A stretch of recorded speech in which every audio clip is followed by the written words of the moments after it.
Welcome back. This is We on Wild is One. We are glad you're watching. I'm Eric Njoka. This is what is happening today.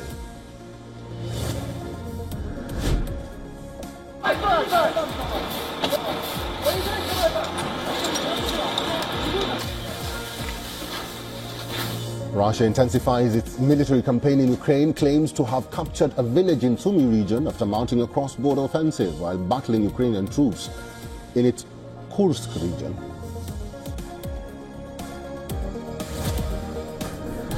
I think it's a very strong wake-up call and Europe's moment now really to step up in defense.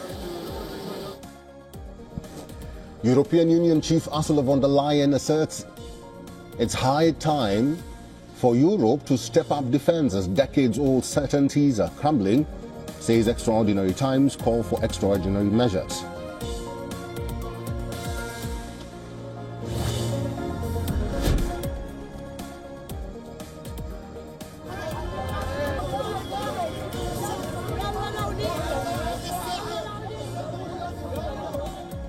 Hundreds of people protest in Damascus to condemn the ongoing violence in Syria's coastal cities over the past 4 days. Death toll in deadly clashes crosses 1,000 mark.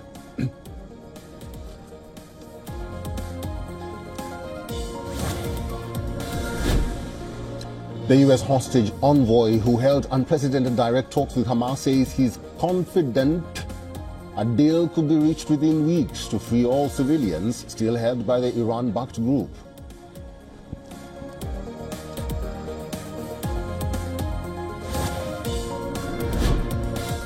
Canada is all set to get its new Prime Minister. Liberal Party will select a new leader to replace Justin Trudeau as Prime Minister and navigate the challenges posed by US President Donald Trump.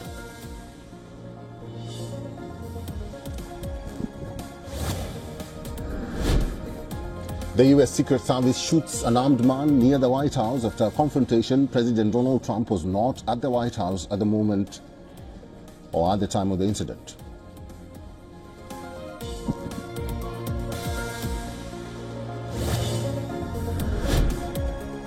Hundreds staged protests in Bangladesh's capital Dhaka seeking justice for an 8-year-old rape victim. Protesters demand government accountability over the alleged incident and assurances for child safety. Spring is upon us, and while many are looking forward to sunnier days and flowers in bloom, there's one spring staple you might not see around as often. The United States butterfly population is seeing an alarming decline, with a new study showing overall numbers went down 22% between 2000 and 2020, according to the most comprehensive study of their population yet. Researchers looked at more than 76,000 regional surveys to come to that conclusion. However, there is some encouraging news for these vital pollinators, at least in the eastern U.S. According to the World Wildlife Fund's annual report, the eastern monarch butterfly population, which is to the east of the Rocky Mountains, actually went up, nearly doubling this year. Those butterflies travel to Mexico for the winter. The WWF tracks the population by how much space the insects cover in central Mexico's forests. This year, they occupied nearly 4.5 acres, way up from 2.22 acres last year. Meanwhile, the western monarch butterfly population did go down. That population is tracked by the Xerces Society for Invertebrate Conservation. They count the number of monarch butterflies that migrate to the California coast, northern Baja and inland California, and Arizona each year. And this year, they recorded their lowest number ever. The drop in butterfly numbers in the U.S. mirrors the overall estimated average rate of insect loss of about 1 to 2% per year that has been seen around the world. This so-called Insectageddon has dire implications for the world's food supply because about 1/3 of all crops depend upon pollinators, like butterflies and bees, to thrive. Cars stacked up on the sidewalks in Bahia Blanca. In the areas where the floodwaters have receded, residents are beginning the arduous work of cleaning up, and the destruction is considerable. Roadways have been damaged, and many neighborhoods are still without electricity. For those parts that remain flooded, Residents are forced to evacuate with what they can grab, including their pets. The storm struck Bahia Blanca Friday morning, dumping a year's worth of rainfall in just over 7 hours. 2 rivers then overflowed, taking residents by surprise. Look how the cars are floating. No, it's a disaster. Look, look. The storm forced the evacuation of one of the city's main hospitals. The Army has been helping to move patients. Search and rescue teams are continuing to comb neighborhoods for any stranded residents, while the government has authorized emergency funds to begin reconstruction efforts.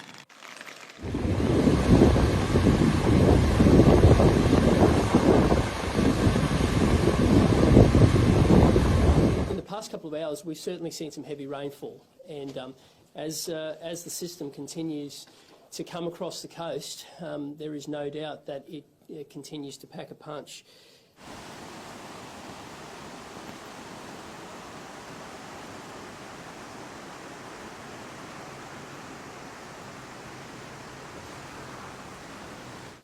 Since the start of this event, we are looking at somewhere in the order of 450,000 homes and businesses that have had power loss. 450,000. As of right now, it's still over 300,000. So despite the fact that over 100,000 connections have been restored, we're still dealing with 750,000 people in approximate numbers. Now to some breaking news from the United States, where a light plane has crashed into a suburban road in Pennsylvania. Let's bring in 9 US correspondent Jonathan Kersley. Jono, what do we know? Well, this happened within the last hour or so. The light aircraft that you could see burning on the ground there crashed in Manheim Township in Pennsylvania. This is about 120 kilometres or so to the west of Philadelphia. At this stage, we know that it took off from a nearby airport. A witness has spoken to local news outlets to say they saw the plane veer to the left, and then it's come down in this suburban road. Essentially, there are cars parked either side of this road. Those cars are used by residences in the nearby buildings, and many of those cars have since been burnt out and destroyed by the fire that resulted from this plane crash. As for the number of injuries, well, there are injuries reported by emergency crews on the ground, but the number of those and the extent of the injuries is not clear yet. Neither is the fate of those who were on board that aircraft. But this comes just a little more than a month or so after we saw that light aircraft crash into a suburban street in Philadelphia, killing all those people on board. So we're awaiting an update from authorities on this latest plane crash in Pennsylvania. Jane, we'll bring it to you when we can. OK, Jono, thank you. Headlines we're following for you this Friday morning, beginning with an update on a plane crash that happened in January, killing 7 people, injuring at least 24 others in Pennsylvania. The National Transportation Safety Board officials revealed yesterday the black box on board the Learjet involved in the crash was not working at the time, making it much harder to recover exactly what went wrong. They say they were hoping to recover audio since the jet's pilot was in touch with air traffic controllers, but he gave no distress signal before the fiery crash. The flight was an air ambulance taking a little girl, her mother, and 2 doctors back to Mexico after completing a treatment in Philadelphia. For now, NTSB says the crash is a bit of a mystery. A final report won't be expected until sometime next year.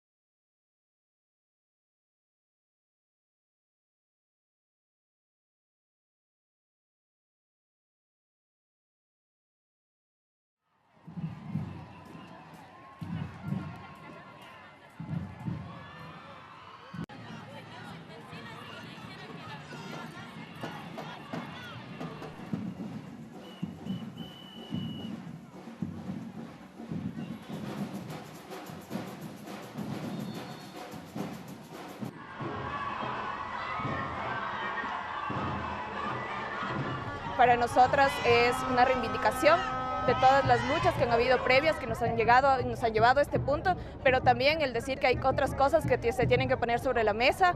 Estamos aquí contra el antifascismo, no queremos que se nos arrebaten los derechos y también queremos que se reconozca que nuestros cuerpos también son territorio, que nuestros territorios tienen que ser protegidos.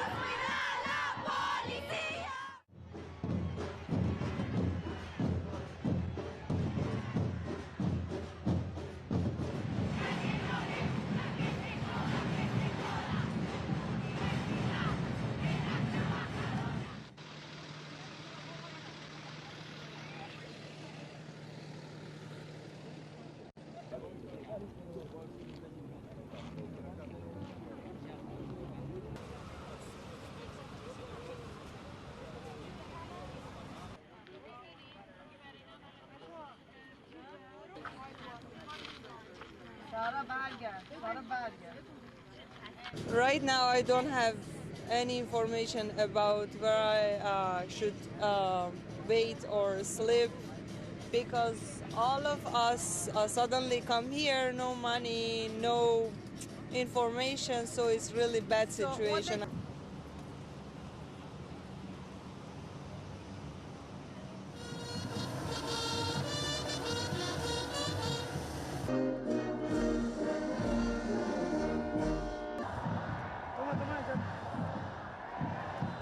Afortunadamente ha prevalecido el diálogo y sobre todo el respeto entre nuestras naciones.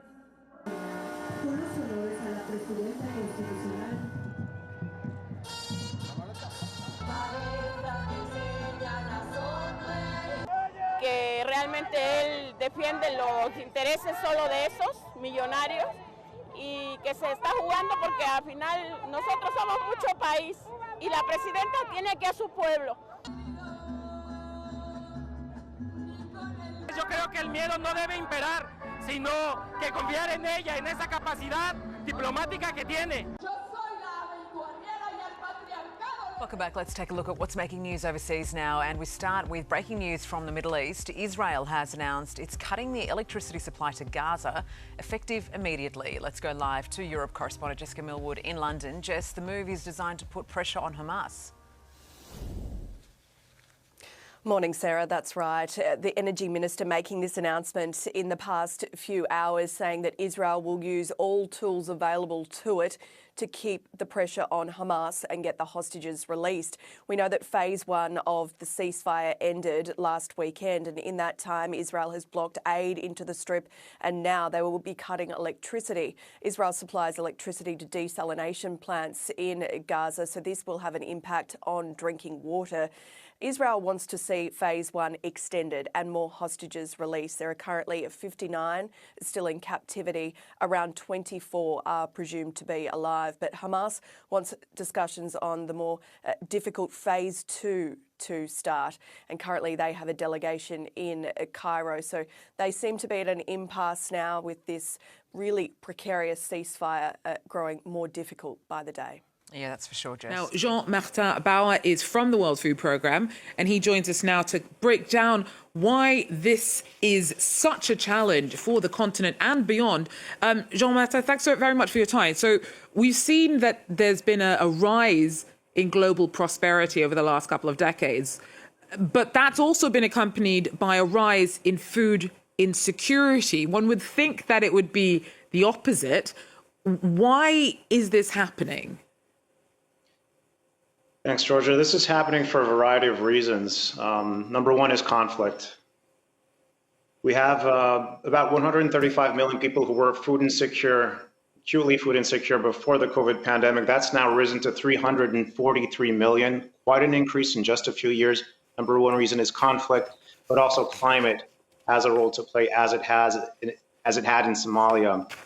We need to know that with this increase in food insecurity globally, we also have an increase in the most severe category of food insecurity. We analysts classify food insecurity through the integrated food security phase classification. That's a 5-point scale. Phase 1 is normal, phase 2 is stress, 3 is crisis, 4 emergency, 5 is catastrophe. About 5 years ago, we had about 100,000 people who were in the most severe category, the catastrophe. Now, we ended the year 2024 with 1.9 million.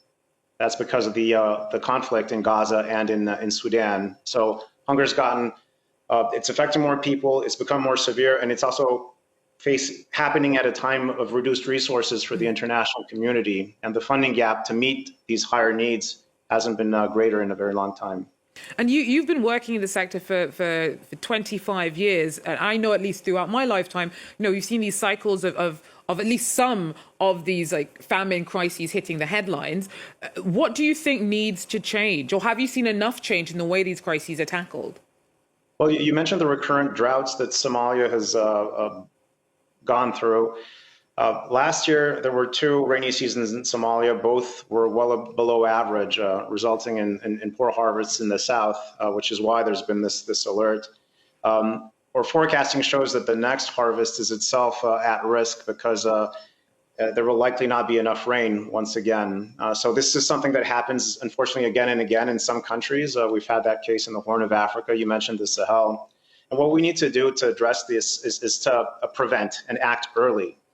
Late response is the problem. So we need to be able to deploy resources well in advance of a crisis developing when we have the forecast or the information that the situation might get worse. That's because 1 ounce of prevention is always worth a pound of cure. And in the humanitarian space, we know that $1 spent in advance in prevention avoids $7 worth of damages. So it's really important to work with anticipatory approaches.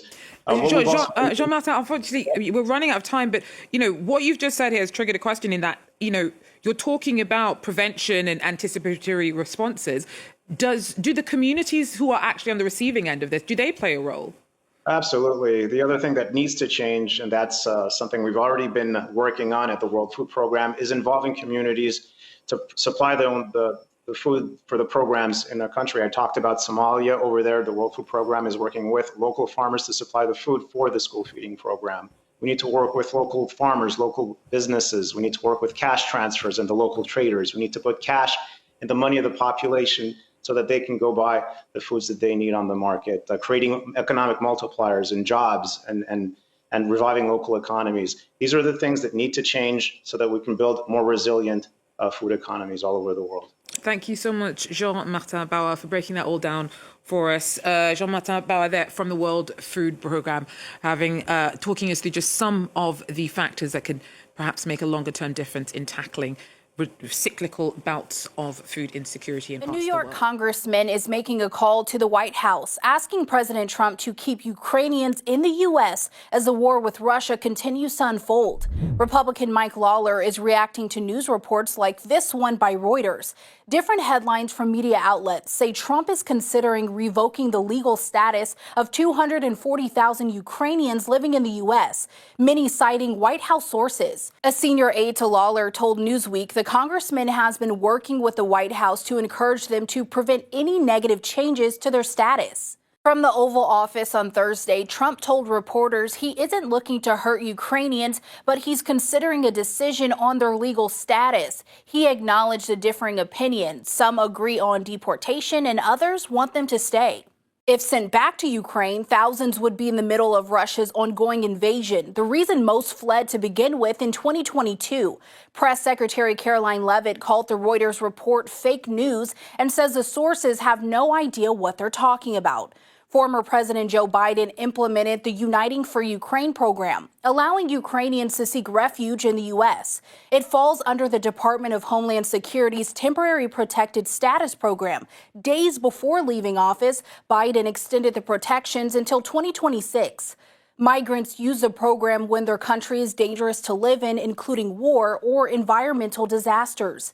Citizens of Cameroon, El Salvador, Afghanistan, and Honduras all fall under TPS.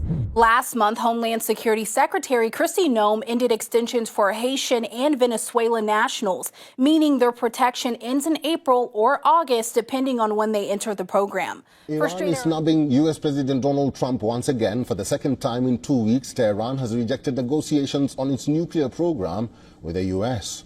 Amid escalating tensions between Iran and the U.S., mediator Qatar has issued a stern warning against a potential attack on Iran's nuclear sites. Qatari Prime Minister Sheikh Mohammed Al Thani has stated that any attack on Iran's Gulf Coast nuclear facilities will leave countries across the region without water. Opposed military action against Iran, Qatar has reiterated its commitment to find a diplomatic solution between the U.S. and Iran. In an interview with U.S. media personality Tucker Carlson, who is close to President Trump, the Qatari premier says Doha simulated the effects of an attack. He said in case of any attack, the sea will be entirely contaminated and Qatar will run out of water in 3 days. Al Thani says the construction of reservoirs has increased water capacity, but the risk remains for all in the region. Qatar fears the impact of a potential nuclear attack on Iran Due to also its physical proximity to the country, Qatar sits barely 190 kilometers south of Iran. That is nearly a 90-minute boat ride. It relies heavily on Iran, on desalination for its water supplies, as do other Gulf Arab countries in the arid desert region. Iran has a nuclear power plant at Bushehr on the Gulf coast, although its uranium enrichment facilities key to building atomic weapons are located hundreds of kilometers inland. Referring to nuclear sites on the other side of the coast, the Qatar Premier has highlighted not only military concerns but also security and safety concerns. Another key Qatari concern is nuclear waste that contains poisonous chemicals like plutonium and uranium pellets. These extremely toxic materials remain highly radioactive for tens of thousands of years, posing a threat to agricultural land, fishing waters, fresh water sources and humans. Remember, two of the world's biggest nuclear accidents, the Fukushima nuclear disaster in 2011 and Chernobyl disaster in 1986, are responsible for the release of a significant amount of radioactive isotopes into the atmosphere that has created huge consequences for people and the environment.